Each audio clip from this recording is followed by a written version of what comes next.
Welcome to the Shoulda Bet More podcast presented by Gold Boys. Coming up on the show, Gill Alexander of VSiN, a numbers game, will join us. We will discuss the Final Four in the NBA. It is set. We'll go in chronological order here. I'll start with the Knicks and the Pacers, but then we'll talk Nuggets, T-Wolves with Gill. We'll get his thoughts on the conference finals prices. We'll get into some NFL, thoughts on baseball. So we'll bounce around a little bit with Gill, but I'll start here with Knicks Pacers just to go chronological order. Again, Nuggets, T-Wolves is the big one. We'll get to that as that game ends here, but this is just a tough one for the Knicks. I mean, you could say it's bad luck, which it is. You know, Pacers hit a million shots, which they did. 39 points in the first quarter. I mean, basically just hit every shot in sight. Knicks injury after injury, heart banged up. He played terribly in the game. He tried to give it a go and got a standing ovation at the end. He stunk in the game. I think 3 of 11 from the floor. One of them was a tip back, 0 for 4 from 3. Fouled out. Wasn't good on defense. Brunson breaks his hand. Now, Brunson wasn't playing well to begin with, and they weren't winning the game anyway. I mean, 15-point game late in the third quarter when he gets hurt. And there was a moment there when it was 77-70 where you thought, all right, maybe for the Knicks. And if you froze it at that point and you asked me who would have won, I probably would have said like 55-45 Knicks, maybe. It was really kind of 50-50. I think the Pacers were slightly favored on the live line, but the thing with falling behind that early, that quick, that big, it's almost like giving up 5 or 6 runs in the first inning in a baseball game. You're just always playing catch up. And if the other team tacks on a run or two here and there, you're dead. And it's hard to get it all back at once. And you have to play so perfectly. Everything has to go well. You know, defensively, you just have to be able to sustain your runs. You can have an 8-0 run, a 10-0 run, but if you give up a 7-2 run, well, that undoes a lot of it. And it's just a huge hill to climb. And the Pacers just hit shot after shot. And again, you could say a lot of it's luck. Sure, but I mean, you're supposed to be this good defensive team. I mean, where's the defense? You have 130 points at home in a game 7. So this is just a brutal loss for the Knicks. Knicks fans love this team, and you can't kill them too much because of the injuries, but you got a 2-0 series lead. You had game 7 at home. To lose this is just a terrible job. And again, if you got to the conference finals, you got murdered by Boston. You know what? Conference finals, that's an accomplishment. You beat Philly, you beat the Pacers. Whatever happened in the conference finals, I think, was house money. This is a bad loss. This leaves a bad taste in your mouth. And it does, I think, go back to the point that, look, Brunson, a really good player, not a great player, not the best player on a title team. And that's not even a knock. There's only, I mean, that list of who could be the best player on a title team is, I don't know, maybe 6 guys, 8 guys. It's obviously Jokic, it's Giannis. I don't even know if like Shea Alexander's on that list. Luke is on that list. I don't know if Curry and Durant, LeBron, I don't think those guys are on that list anymore. So it's a very short list of guys. Maybe it's Tatum just because, hey, Tatum's got the best. He's on the best team, at least by record, and they're in a soft conference. So I guess, I mean, Tatum is their best player and they're favored to win it all. So I guess you'd have to say Tatum, even though he's not that level of player. But you get the idea. It's not that many guys, and Brunson's not one of them. I mean, he's short. A lot of his game is just getting to the foul line, not a great defensive player. And he's a really good player, and they hit a home run with that contract, which I didn't think was going to be a good contract. But if the Knicks are serious about winning championships and playing deep into May, they're going to need to eventually land a star, which is easier said than done. And even though you could say, hey, bad luck, we should have been in the conference finals. Yeah, but this is a year where everybody in the East was hurt. Giannis, Dame, Embiid was banged up. Look what happened with the Cavs. You'll never get a softer conference, and you still couldn't get out of the second round. So Knicks got a lot of picks. They're going in the right direction. They're a competent franchise, which you couldn't say, 5 years ago, 10 years ago, 15 years ago. They were just a dumpster fire, trading picks, getting older players. Knicks are now in a position where they're competent, they're respectable. Superstar would look at the Knicks and say, hey, I want to go play there. I want to play in New York with those fans. And they have the picks and they have other people's picks to work with here, but the Knicks do need a star here going forward. I can't kill Tibbs too much, but hey, it's not a great look when you play these guys as many minutes as you do, and you're basically pitching all your guys complete games, then they get hurt. I mean, Brunson didn't break his hand because Tibbs played him too much. A lot of these injuries aren't because of Tibbs, but I don't think it's completely unfair to draw some comparison, draw some correlation between, hey, you're playing your guys a lot of minutes and they got hurt. So brutal for the Knicks. Horrible job by ESPN and their coverage. ABC before the game, they got Stephen. I didn't see too much of it, but people were sending this to me. Stephen A. Smith with a Knicks interviewing Spike Lee, and it's basically a Knicks pregame show. There's 2 teams playing, and you're a national network here. This isn't MSG where you can be homers. There's 2 teams. Go down the line. I mean, it drives people nuts when you favor the big market, when you favor one team. Pacer fans are watching too. Neutral fans are watching too. We don't want to see Spike Lee. We don't want to. Stephen A. Smith's not even a Knicks fan, by the way. There was a series years back where the Knicks were playing the Heat, and he said, "Hey, I'm covering the series. I want the Heat to win, so I get better weather." Stephen A. Smith is a complete phony. He's an entertainer. He's not a reporter. He's not an analyst, and he's not a Knicks fan. It's all an act. It's really, really difficult to take, and that was a total embarrassment. What ESPN did, basically their entire coverage. Now, Breen is good. Breen is a Knicks guy, but he plays it down the middle. But man, you would have thought you're watching MSG the way they cover the Knicks here. No, I know they're a big market. They haven't been good in forever. They're a good story. They play, hard, and they play all these minutes, but way, way over the top with the pro Knicks coverage. Got to be more down the middle. And ESPN, just a complete embarrassment. Halftime show is bad. Stephen A. and Wilbon, they say nothing. Look, I know people got tired of Van Gundy and he was curmudgeon, but I loved Van Gundy. Mark Jackson wasn't any good. But the team they replaced him with, Doris Burke and JJ Redick, are a complete bore. That needs him. Maybe Redick will get the Lakers job. Why the Lakers will hire him, I have no idea. Why you're going to go for somebody with no experience. That's the Lakers just being incompetent. But that doesn't surprise me. But that booth is boring. I mean, their whole coverage of that game was awful. So tough day for the Knicks. I mean, that's just a tough day. If you could have somehow figured out a way to get this game in your pocket, if they could have ever gotten a lead in this game and just, played from in front, I think they would have been in good shape. But hey, when you're going to shoot whatever they're going to, Indy shot in 60-something%, they were shooting 74% at halftime. It's just, you're not going to win that game. And you add the injuries on top of it, just a brutal end to a fun series for the Knicks. Knicks are back to being relevant. So it hurts now, it stings now, but big picture, you're in better position now than you were a year ago, 2 years ago. You're dealing with little baby steps of getting better, but the trade's going to have to come. The acquisition of a superstar is going to have to come at some point, because the core of, the Nova guys, Brunson and Hart and DiVincenzo, that's nice. It's good. They're fun. They play hard, obviously, but that there's a shelf life. There's a ceiling to that team where and Anunoby here becomes a free agent. He's a good player. He's obviously a really good player, and I'd like to trade the time, but he's hurt way too much to give him, max money for 5 years and feel good about that contract. So Knicks have some questions to answer. The Pacers move on. Celtics are -9.5 for game one and -900 for the series. They are telling you, hey, take your Celtics money somewhere else. We don't want your Celtics bets, which I can understand. Celtics will probably do what they always do, which is win the series in 5 games, just piss away one of the games somewhere along the line, just completely lose focus, lose by 20 points, but win the other 4 games by 20 points. That's all. That seems to be the Celtics MO. And I think that'll continue at least until they get to the finals, where they will have their hands full with whoever comes out of the West. But that's the East. Wanted to go in chronological order. Tough one for the Knicks. Good job by the Pacers here to make the conference final. Very, very impressed by the Pacers, even with the Knicks injuries. This is not a team with playoff experience other than Siakam. To go into Madison Square Garden and just shoot the lights out and be completely unfazed without, paying their dues in the playoffs and just make a conference finals. Very impressive. This might be the worst conference finals team of all time.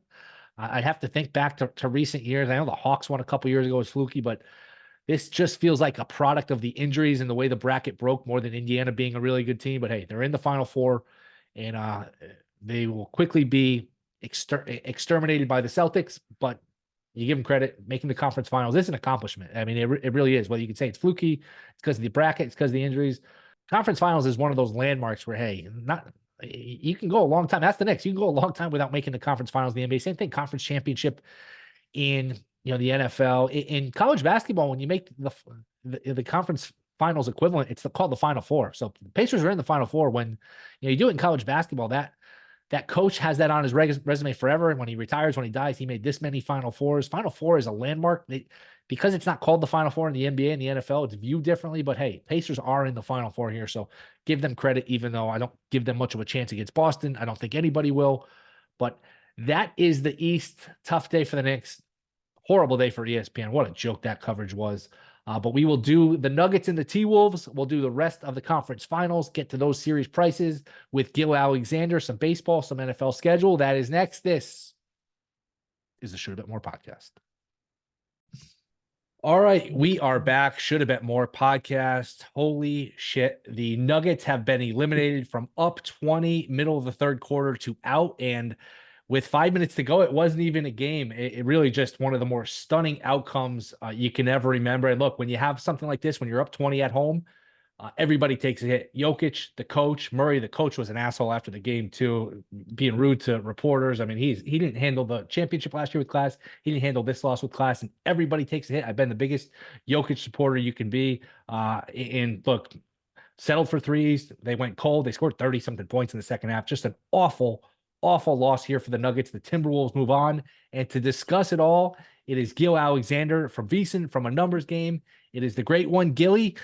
I think you're as stunned as I am. What did you think going into this game? What happened? It was a weird series. It was even a stranger game 7. What is your reaction here just a few minutes after the Nuggets are sent packing?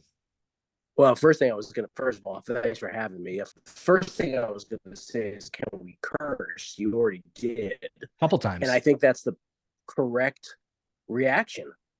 Holy shit! Like I'm stunned. I really am. Since 1947, there have been 149 game sevens prior to today in the NBA in all playoff series. And according to NBC, the home team was 112 and 37 straight up. So that's just over 3 out of 4. And then we get 2 games today, concluding with this one, where not only did the home team lose, but the home team who had the MVP lost, and the home team lost up 20 in the third quarter. I don't know if we can go down memory lane since 1947 and try to figure out how many of those there were in games. I guess it might be a subset of one. I mean, that's unbelievable. I can't, it's hard to process that it even happened. They're up 20. Denver, three Denver shots into the third quarter. They're up 20. From that point on in the third quarter, Will, they went 2 of 13 from the field in that period. And then for the rest of the game from that point forward, meaning after their first 3 shots, they were 12 of 36 from the field. And I don't even know that Minnesota was.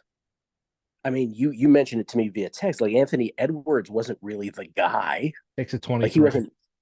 What's that? 6 of 23 for Edwards. Yeah. So I'll get back to something I said 6 days ago on a numbers game, which is, I think if the T Wolves win it all, every single human being is going to have to eat crow on the Rudy Gobert trade.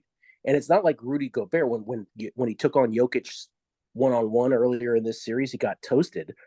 But Tim Connolly, their GM, who was the guy who built the Nuggets, you have to think to yourself, if that happens, and they're still 2 series away, right? It's a long way from happening.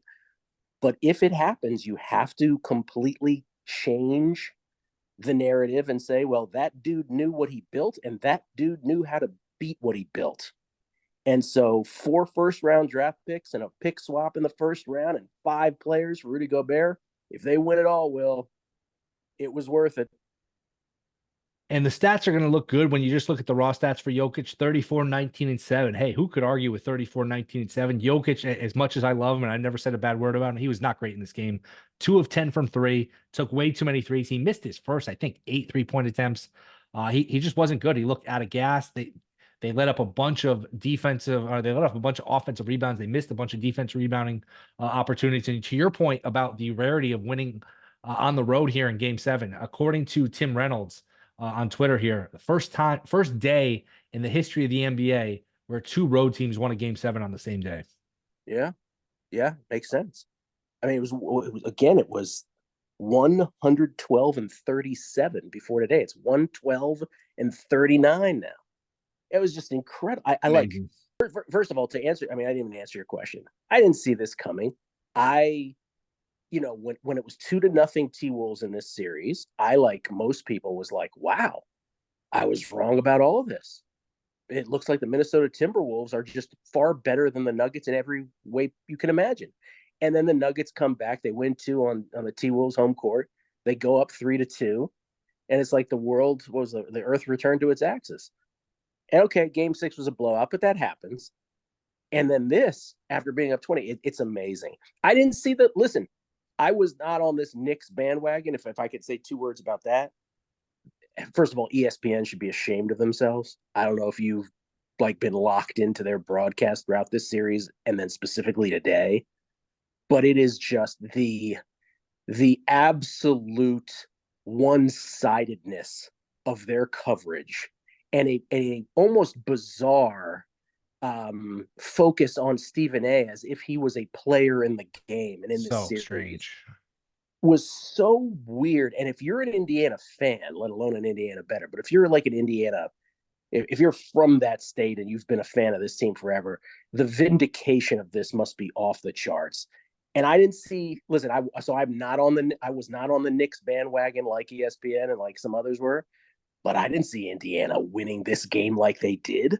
But I'll tell you this, and you're gonna. I know you're probably gonna get to some questions about the conference finals now. I don't know, man. This was the Indiana Pacers team that was their brand earlier in the season and in the in-play tournament. And I'm not saying they're going to shoot 76% in the first quarter and then 76.3% in the first half and 70% from the field through three and a NBA playoff record 67.1% for an entire game. But they have that in them. Yeah, I had questions to prepare for the podcast. I no longer have questions. I'm just in such disbelief that I don't know. I think I lost my piece of paper. I'm completely just in stunned disbelief at what happened. I was going to text you earlier when it was 20 in the third quarter. I said, man, we could probably record this earlier. I know you were, doing some things, but I was like, hey, we can probably get this over with. And it was like, it's Sunday night. We can go to bed, another blowout. And my whole take was going to be, in what was such a strange series and a twist of irony, we were actually going to get to the result a lot of people picked, which was Nuggets in 7, and it was just such a roundabout way that it made the series even weirder. But a weird series just took another twist with Minnesota winning. And again, I can't believe it. And you mentioned the coverage with Knicks Pacers. How bad was it? Because I had people texting me about it. I saw certain clips, and I gotten a sense of it watching parts of it. I try not to watch any of that. I'm at the point where I'll turn the game on 5 minutes late just so I don't have to watch any of the pregame stuff. Did you watch it live, and how bad exactly was it? It was embarrassing. Like I don't like to exaggerate, but it was embarrassing. I mean, first of all, the whole series, Stephen A. And by the way, I'm not one of these Stephen A. haters. I think he earns every dollar that he gets paid because people actually watch the network for him. And so if you're one of those people, you deserve what you get paid. However, to use his word, this whole New York stand-up thing that he's got going on. Okay, I get it. You're a fan of the team. But before the game today, it was like a pep talk with Spike Lee. Oh. It was, and then it was beyond him though. It was, during the game, they came back at halftime, and the first thing out of Bob Meyer's mouth was, well, OG Anunoby could only go for 4.5 minutes. It's like, can you give the other team the praise first, the one that's killing them? And then down the stretch, I felt like the broadcast, like Mike Breen and JJ Redick and Doris Burke, before they pray, Mike Breen almost had to say, but Tyrese Halliburton did everything that Jalen Brunson did for this Knicks franchise, because they went through the whole Knicks thing first. They eulogized the Knicks, Will, as if Kobe and Shaq were breaking up. Like, you didn't do anything. You didn't even win a second round series. Why are we talking about this team with such reverence? And this retroactive sort of passively blaming the rash of injuries on the Knicks, like, oh, well, Jalen Brunson got hurt. He won't be returning. So, clearly that's what they weren't winning. Dude, game was over. Game was over. They weren't winning. I think two things. I'm not impressed with Burke. With Redick, I think they broke up. Like, I wasn't a big Mark Jackson fan, but Van Gundy would at least say stuff. He'd be interesting. And I know he was too curmudgeonly people, and he wore out his welcome. But I miss Van Gundy. If it were up to me, I'd get rid of the whole studio show. Burke, Redick, I would just start from scratch. And look, they might be getting rid of Redick because he might be coaching the Lakers, which is a whole other story. But I don't like their coverage at all. I kind of get when the team's down 15, the broadcasters, for the most part, they just want good games. So they're always trying to make the case, hey, they could come back a few stops here. They just don't want people to turn the TVs off. And I just think they want interesting games. But the rest of it, it's just, I completely agree. It's just way, way over the top. And all this credit, like, I understand New York likes tough teams. They like gritty teams, but New York also likes results, and it's results based. And this team, look, they beat up Philly team in the first round. They lost in the second round, blew a 2-0 lead. So you can only go so far with the credit. This is a horrible Eastern Conference, a mediocre Indiana team, and they lost in the second round. So this idea that, oh my God, that we got to sit here and, bow to this Knicks team and their toughness. They lost. They were up 2-0 and they lost, and they got run out of their own gym in game 7. So it is what it is. Totally agree. And it's just, I just can't believe that there's nobody internally at ESPN. By the way, it looked like Malika got the memo.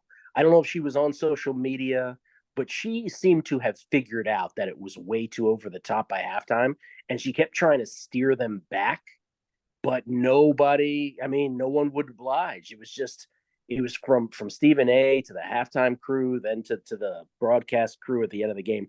I just thought it was really, I mean, honestly, if I was a Pacers fan, I'd be using the word shameful. And if you're a basketball fan, you should be using the word shameful. They didn't do anything. They're not special. Stop acting like they are. No, I'm with you. And Stephen A is just, look, he's an entertainer, but he's not an analyst. He's not a reporter, and he's not even a Knicks fan. There was a Heat Knicks series years ago where he was quoted as saying, "Hey, I'm covering the series, so I'm covering the next series, so I want the Heat to win because I want better weather when I cover the series." So he's not a Knicks fan. He does this shtick where he's this diehard Knicks fan. He hates the Cowboys. He loves it. Look, he's fooling everybody. He makes this whatever $7-10 million a year. The idea that he's getting wrapped up in these results, I don't buy for a second. Are you into this Final Four? Do you think we have a fun Final Four, or is this just has the air come out of the balloon a little bit where it's just too weird to really wrap your teeth around it, sink your teeth into it? Well, I'll go with both. For the latter part, I do think it's too weird to sink my teeth into. Yes. Like the Mavericks and T-Wolves. I mean, if you forced me to bet a exact game thing, I'd probably say T-Wolves in 6, based on a price that I'm looking at. But it's not like I'm saying it with any conviction. By the way, I should also point out, like, the only thing I lost was Nuggets to beat the Celtics in the NBA Finals. It's not like I took a big hit financially, but I'm so confused as to what I have just watched that I have zero confidence in anything moving forward. I will say this, though, Will.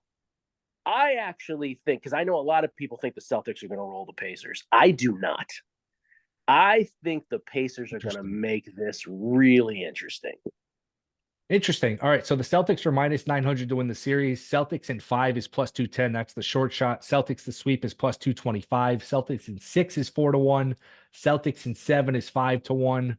If you want to get crazy here with the Pacers, Pacers in 6 is 14-1. Pacers in 7 is 17-1. Pacers in 5 is 40-1. Pacers to sweep is 60-1. These are DraftKings shop around. Who knows? Maybe get better numbers. Do any of those numbers entice you? Would you take Pacers to win the series? Would you take Pacers plus the games? What's your initial thought here? If you want to play the Pacers, how would you get at it? I believe that the best number up there is Pacers to win in 7, which is 17-1. I think that's the best number for many reasons. I mean, listen, I don't think the Pacers are going to sweep them. I don't think they're going to gentlemen sweep them. I don't think they're going to do that to the Celtics. But I think they are the most widely variant team in what kind of performance they can give you because of that offense. And I know it was gone for most of this playoffs, right up until now. Yeah, but this is a kind of team that can score 130 on you. And the Celtics, we only have to go back to last year and do a couple games, one in each series this year. We know how they can be susceptible to a team that gets hot from 3. Well, the Pacers are the kind of team that it's not an anomaly for them to necessarily get hot from 3. And so I really think they can mess with the Celtics. And then if it's a game 7 in Boston, who knows? You tell me, you tell me with any confidence you think the Celtics are going to win that game. I wouldn't be. And we know Boston has a tendency to get caught with the bat on their shoulders. My only problem, like, if I want to sit here and poke holes in the Pacers, I could just say, hey, Giannis and Dame were hurt for Milwaukee, and then the Knicks, like, okay, it was over the top the way the excuses were made for the Knicks, but it was a lot of injuries with Anunoby, Hart, Mitchell, Bogdanovich. I mean, half the team did get hurt, more than half the team. So I don't know. Did the Pacers blow you away? I mean, this might be on the short list of one of the worst conference finals teams I can remember, at least in recent memory. Is that fair in your mind? Well, I guess we have to wait to see what happens here with this series before we can say that, because I mean, now all the Celtics get Porzingis back, game 3. So, I mean, it would be incumbent upon the Pacers to at least win 1, I would say, in Boston. I don't think they can go down 2-0 and then, but maybe they can. I mean, by the way, I say that and I say to myself the next sentence, I'm like, I know nothing. That's where I'm at. Yeah, we just saw a series where the Nuggets lost the first 2 at home, and then they won the next 2 on the road. And they lost 3 or 4 at home in Denver with the altitude, and hey, nobody can win in Denver. Minnesota went in there and bitch slapped them 3 out of the 4 games. If in fact, if I had come to you before the postseason, before the playoffs, and said, what is the single most outlandish thing I can Yeah. say to you that will happen that you will be like, get the hell out of here? That would have been it. Not only are they going to win 3 or 4 in Denver in the elevation, but in game 7, they're going to be up 20 in the third quarter with Jokic, and they're going to gack it. You'd be like, there's no chance that happens. None. Not only you're down 20 in the third quarter on the road in Denver, but last 3-4 minutes, there weren't any drama, and the game was over with like 4 minutes to go. I think Edwards hit a three with 3:40 to go up 10. It's like, you know what? That's it. Denver can't score. That was pretty. You could have turned the TV off then. Look, we're doing shows, I'm doing podcasts, so you have to like just keep an eye on it for content purposes and have opinions. Right now, I'd be very happy to not have another bet in the NBA the rest of the year because I have no confidence with anything. And that's what gets me back to the even bigger macro thing about the Gobert trade. It's like we may know nothing about anything. Nope, you're 100% right. NFL schedule. Did anything trigger a bet for you? It hasn't yet, only because I haven't made it. But the Steelers under. I mean, we were talking about this with Fezzik on the show the other day. I love it. There are some bets, right? There are some things that happen in sports betting, and it's kind of too cool for school to do a little contrarian opinion. I don't know how anybody can sit there and look at that gauntlet of a schedule, particularly those last 8 games, but also the first 3 games, but really those last 8 games against Super Bowl contenders to round out the season, and then say they're going to have a winning season, which is what you would have to beat the season win total. I don't know how you can make that case. I just don't. So I'm with you. No, I'm with you. Yeah, that's the one I'm going to make tomorrow. And it's funny, we know the games, once they're laid out in order, it sort of puts in context how hard it is for whatever reason, something with the brain where, you can give me the list of games, the list of opponents, but until they're in order, it doesn't really, I don't know, just put into perspective how hard the schedule is. And even a team like Denver, oh, that's not a hard game. Well, in September, in altitude on the road, that becomes a harder game. And at Atlanta, at Denver to start, you know what? You better get at least one of those, because if you're 0-2 with the way the back end of the schedule shapes up, there's not too many wins at the end. And, people will point to Tomlin always goes 9-8 or better. A lot of those, when you go back, it's a lot of, backup quarterbacks in week 18. It's a lot of kind of backdoor 9-win seasons where I don't know that the backdoor is going to be open this year. Oh, no, there is no backdoor. By the way, I love one of the things I love, many things I love about you, but one of them is your incessant, constantly pounding on that Mike Tomlin streak over the years. But I think you're right about how your brain works. But once it is laid out in sequence, I mean, there's a couple things, right? It's the sequencing, and then it's also another thing that, we can't really see even with the sequencing until you do the math is how much aggregate rest does this team have versus their opponents? And it's like, that's really imbalanced also. But in the case of the Steelers, it's just, we were saying how Drew Dinsick does a great job of like saying how about alternate season win totals. And there's a lot of great opportunities with plus money. The Steelers schedule might be one where you just lay minus for some of the alternates. Like you go the other way. It's so ridiculous. Yep, that makes some sense. I mean, last one before we get out of here. Any baseball that you'd recommend? What are some of your baseball takeaways here as we reach Memorial Day? Is kind of one of those, I don't know, phantom check-in days where, it's not early anymore. It's Memorial Day. I think the stat is 3/4 of the team that are in first place on Memorial Day end up winning the division. So I don't know. Do you have any big takeaways here from the baseball season? I don't know. What are we, 50 games or so in? Yeah, well, there's a couple things. One, like micro stuff would be like some of the stuff I did with Mark Borchardt on Beating the Book Q1 pod, which is, there's different ways to bet different things. So as bad as the White Sox are as a team, they're actually pretty okay first 5. And then the Cardinals, who are pretty okay full game, although not great, are just atrocious first 5. There's stuff like that. There's also like the Blue Jays. I don't know if you've noticed this, are on a historically bad runners in scoring position first 50 games. Like it just can't knock anybody in. But the thing that I would answer on this evening about it, though, just right in the moment, is I did this Guardians bet March and April, which you did as well. And we all know how that flamed out, 1 out away from cashing our 65-1. I also did them in May. And it has been fascinating to watch this in May because they're 11-7 and the easy part of their schedule is coming up. So like you're like, oh, wow, that could really be a good record again. It can be. except for the fact that the Phillies and the Yankees and the Dodgers, to some extent too, refuse to lose baseball games anymore, apparently. Like the Phillies and Yankees in May are both 14-3. The Phillies run differential is plus 54. The Yankees is plus 40. The Dodgers are one game behind them at 13-4 with a plus 44 run differential. The haves and have not chasm has never been more noticeable than it is right now. Yep, I would agree with that. Do you have any? Did you make any awards bets, MVPs, future Cy Youngs, anything like that? Yeah, I made a terrible bet on Logan Webb to win the NL Cy Young. That's not going to happen. Is it that That dead? Yes, bitch, that is, I bad. mean, it's not that dead, but like the awards aren't looking good. But I do have the Angels for worst record at 30-1. I have an exacta in the NL Central, Cubs first, Brewers second, which is also double digit. So I got like a lot of season longs that I like, just not awards.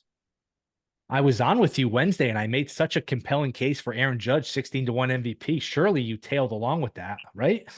I wish I had because it crashed right after that, right? Yeah, it did. Within a day, it was like 4-1, 7-1. Not because I gave it out. He just started hitting home runs, which look, Judge was 6-1 to start the year. He should probably never have gotten to 16-1 when he was like 2 homers behind the home run leader. And we had like 120 games left, and he's been red hot since. And I don't know, Yankees look like a 100-win team. I know it's not like great starting pitching, but man, the lineup's better. They've gotten good enough pitching. I know the schedule hasn't been that daunting, but Yankees look legit. And look, baseball fandom aside, baseball is better when the Yankees are one of the handful of contenders. I mean, you're right about the schedule, but I mean, one of the things you got to do is, if you're going to have a great season in baseball, is beat the teams you're supposed to. And the Phillies and the Yankees and now the Dodgers as well. Like all three of them are just doing exactly that. The Phillies were 1 out away from winning, from losing a couple days ago against the Nats. Solo shot by Clemens. They win in extras.